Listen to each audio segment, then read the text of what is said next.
Caring for others can be very, very rewarding in terms of, providing satisfaction if you have that caring ability in you.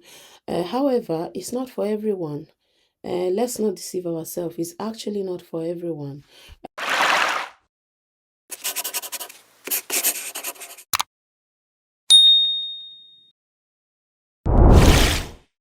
Hello and welcome back to my channel. For those of you that don't know me, my name is Vivian and I talk about a lot of topics, especially those impacting on my personal life. And I know that most people in the UK and abroad will benefit from the videos I make. So please hang on and then we'll discuss a very interesting topic today. So today's topic is about doing a healthcare job. So what I want to say is that caring for others can be very, very rewarding in terms of, providing satisfaction if you have that caring ability in you. However, it's not for everyone. Let's not deceive ourselves. It's actually not for everyone. Today, I'll be sharing five or more reasons why you should avoid doing care work and what else you need to do to replace any income that you think would have come from doing a care work. One of them is emotional challenge. Caring can give a lot of emotional issues, especially if you're doing the job and you are not born a carer. There's something that comes with being a carer, born with a caring ability and just learning to care for people. So for you to become a carer, you need to be born with caring ability. You need to have that in you. I'll share an experience. When I first came to the UK, there was this care home I worked. So by the way, I never wanted to do care. I hated working as a carer. So when I first came, the month I came to the UK is January, and I completely avoided doing any care work. That was very rampant job. People could easily get into care work, but I didn't want to do care work because it's not what I wanted. I came to do my masters and I wanted a proper job, which many of us dream of when we first come to a new country like the UK. So the month I came, I was looking for a job and I saw an agency job. And this agency was, I've done actually, lots of different types of jobs while trying to avoid being a carer. So I've done royal mail delivery, I've done picking and packing in a factory, I've done factory job, and a few other work. I've also done cleaning, but I completely avoided doing care work. But I noticed that the students, I came in as a student, as a master's student, and the students I had as friends then who were care workers, they had regular income. So every month they would get their money, and care work was kind of stable for them. But I really did not want to do that, and probably because I was also getting money from home, so I completely avoided it. I remember I lived with my cousin, and one of the days she helped me look for job, or one of the times she helped me look for job, they called me for an interview, and then I went for the interview. It was a care work, but that would have actually been my first care work, but I just went there and I told them, sorry, this is not my thing. My cousin wanted to help me and she asked me to come and, interview here. I was very plain. But then when I received the letter from them, their usual letter, we are sorry, we after careful consideration in care, after careful consideration, we could not offer you the role. My cousin was surprised, but I knew what I did. So I actually wasn't serious with the interview because that wasn't what I wanted. So one of the reasons not to become a carer is it tells on your emotions. Okay, it's for people caring for people who are sick. When you see people sick, if you're that type of person that has empathy, compassion, you feel bad seeing an older person or even a younger person, depending on the care setting you are working, being sick. So it tells on your emotion. And I remember my very first care job after this experience I shared with you, was with a care home. And each time I will see the people with dementia, I will be imagining how they are feeling, you know, Normal people, all of a sudden, their health just, they just started behaving like kids and playing with all sorts of things, and you think that a normal person will not want to do this, but then it's because of what they are going through. And on many occasions, I'll go home and I'll be feeling really sad. I'll be remembering them, like I'll just be imagining what they are going through. But then the staff who are looking after them, especially if you're international and you're not used to that kind of thing, you might just start feeling really bad. And sometimes, in most occasions, you will see the ones that will really, really insult you, like insult the hell out of you. Some of them will tell you, go back to your country. Meanwhile, coming from your country, you're a graduate, you had a good job. Because you moved to a different country, for example, in the UK, to do something like care, just just to make some money, you happen to see people that talk to you the way you don't like. And if you don't have patience, if you don't have love in you, if you don't have empathy, if you don't have compassion, you might see yourself retaliating, like trying to verbally insult them. But once you do that, you'll be in trouble. You either will go to jail, in fact, you'll be committing a lot of crime, because at the end of the day, you are not safeguarding them. Remember, these people are vulnerable. So if you know you don't have this thing in you, you don't have caring ability, you don't have the patience, and you feel that seeing someone else who is ill will affect your emotion, how you think, how you see things when after the shift, please don't do the job, because that will be a very big blow. You become attached to them, and then at the end of the day, if anything happens, let's say they die or something happens, it affects you emotionally. So being born with a caring ability is another thing, and learning to care for others is another thing. Secondly, there's physical demand. When I came here, my first care job, I learned how to do manual handling. So normally, coming from home without all those skills, you would think that people would just bend down and start lifting people up, and then you see like an adult who cannot help him or herself, a vulnerable adult, and then you think that you can do, is a one-man show, is something that you can do. You would not know that you need to use a machine, you need to use like stand aid, full body hoist, depending on the situation of the person. You think that you can just go and lift the person, and if the person falls on the floor, you would also instinctively just think that, okay, let me just go down and pick the person up and try to help. You'll be breaking your back and be affecting a lot in your body. So the best thing is learn to have those skills. Care work comes with a lot of physical demands, and for example, lifting, assisting people to mobilize, long hours on your feet, running around, giving people tea, coffee, answering the buzzer. Just, I remember one thing as well. Whenever I finish the shift and I go home, I'll be hearing the buzzer in my ear. Like you'll be hearing dum dum dum dum. So these are one of the ways it tours with your body system, with your emotions, and you before you know it, you start to react to those things. Another thing is low pay. There's very low pay in the caring industry with long hours, of course.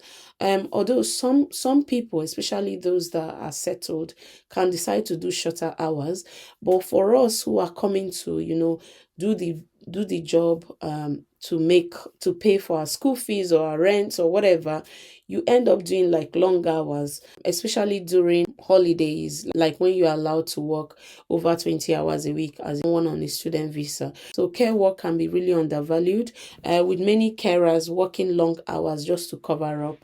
And this also impacts your financial stability as well as work-life balance, because you see yourself doing long hours, leaving your kids or family at home behind. Sometimes you have to do night shift, which at the time, that's what I was doing, because there was no way I would go to the uni in the during the day, and then I'll go to work at the same time. So sometimes you have to do like 2 nights a week.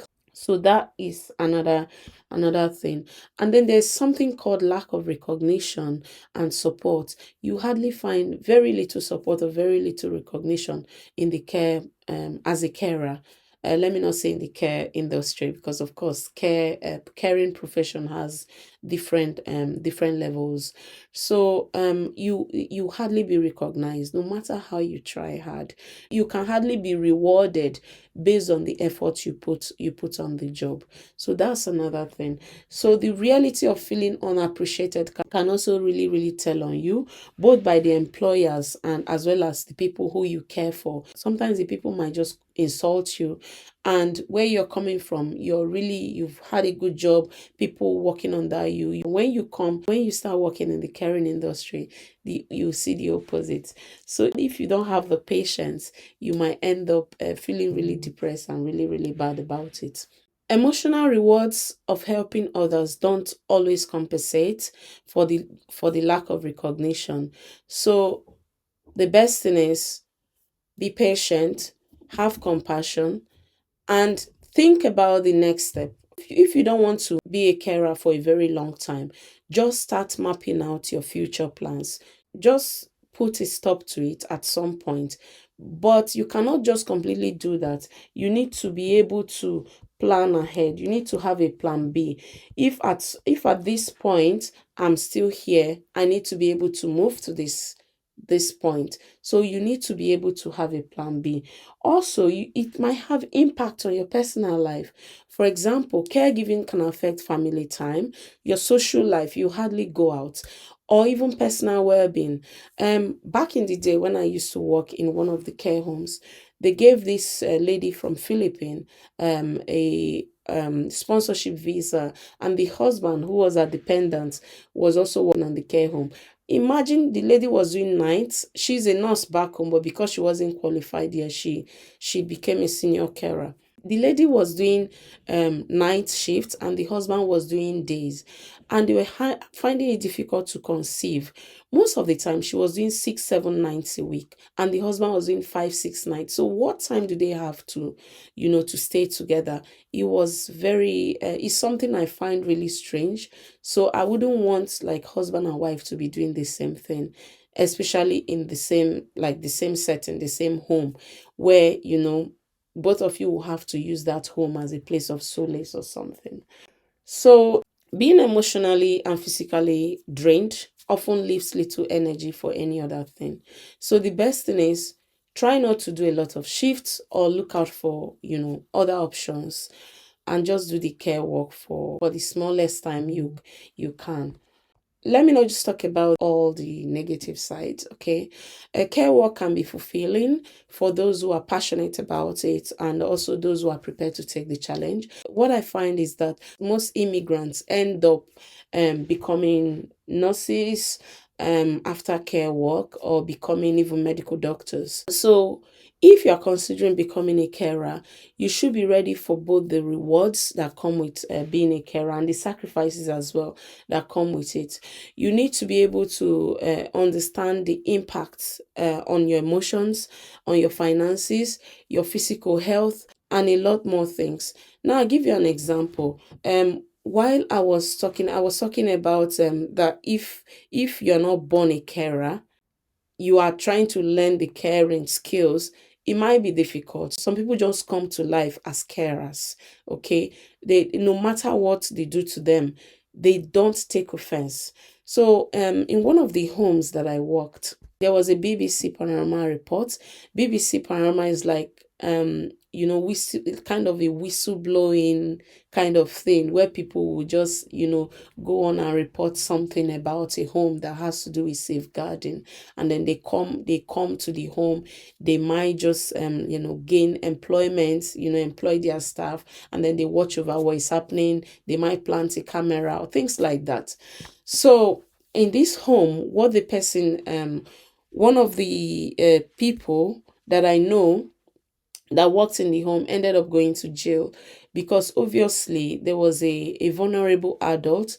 I don't have the complete picture of what happened, but based on the report, um I think they kind of physically abused the woman, and the children implanted a camera in the room, and the BBC staff, or the BBC Panorama staff, was part of the staff in the home. So it was a big deal. And one of the people that went to jail, she went to jail for 3 months I know her. She's an immigrant. So she wasn't part of the people that physically abused the woman, but she knew what was happening and she did not report it. So she was an accomplice. So she went to jail for 3 months. Another thing is, when you are among the people that an abuse happens, you are supposed to report it. So if you're that type of person that is now outspoken, you're that type of person that you feel that you can cover up things and think that they are flimsy things that people should not get offended with.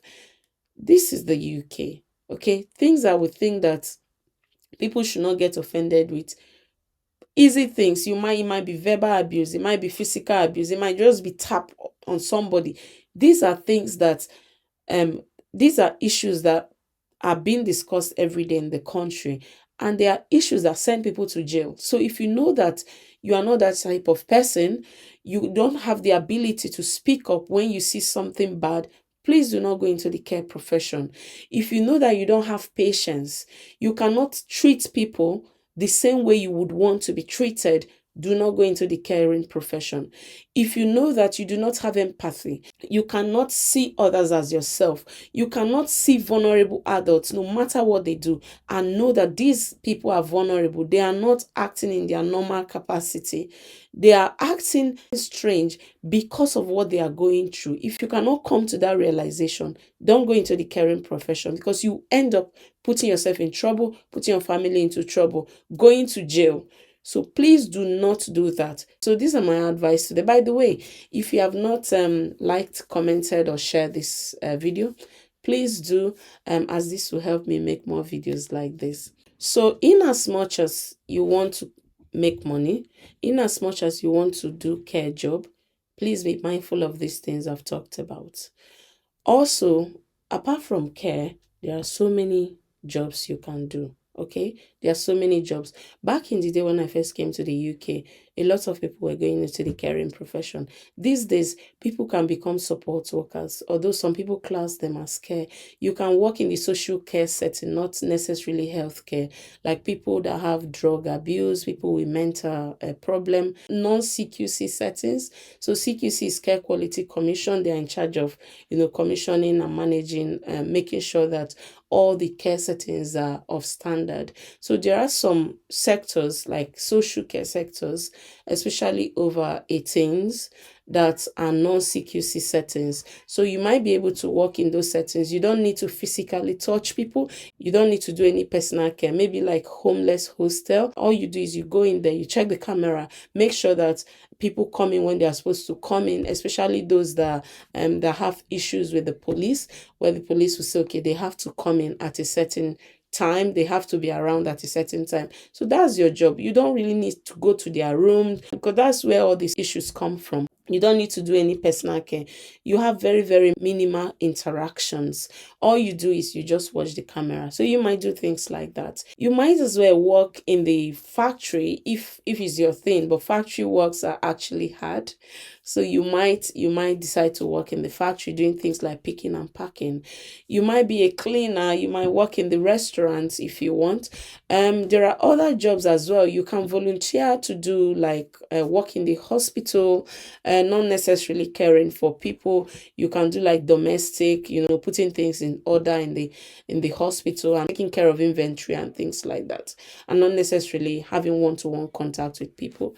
There are so many other options. You can become a project coordinator. You don't necessarily need to have the skills. I know that one of the reasons which prevent us from having jobs like that is because most of us come here with student visa and we are only allowed to do 20 hours a week. That issue I experienced when I first came.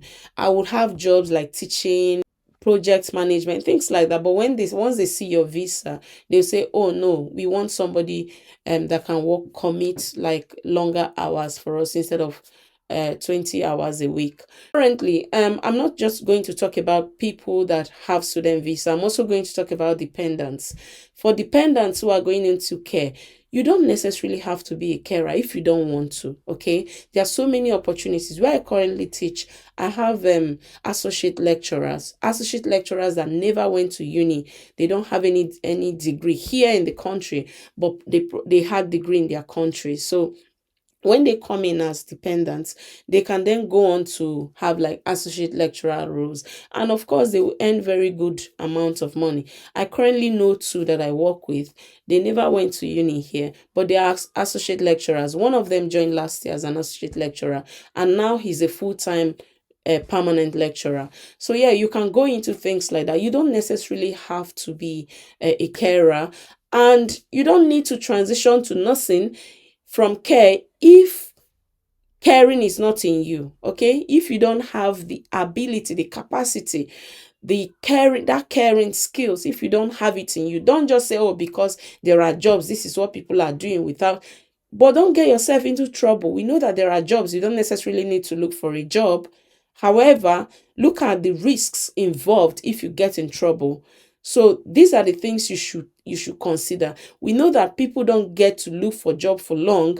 There are so many jobs, but is it something you can do? Is it something you are born with? Is it something, do you have that thing in you? Can you care for people? Okay. These are things you need to consider before going into the caring profession. All right. So I'm going to stop this video now. I think I've said a lot. Please, guys, try, please, to subscribe to my channel, like, share this video, and try to consider all I've said in this video. Thank you very much and have a nice day. Bye.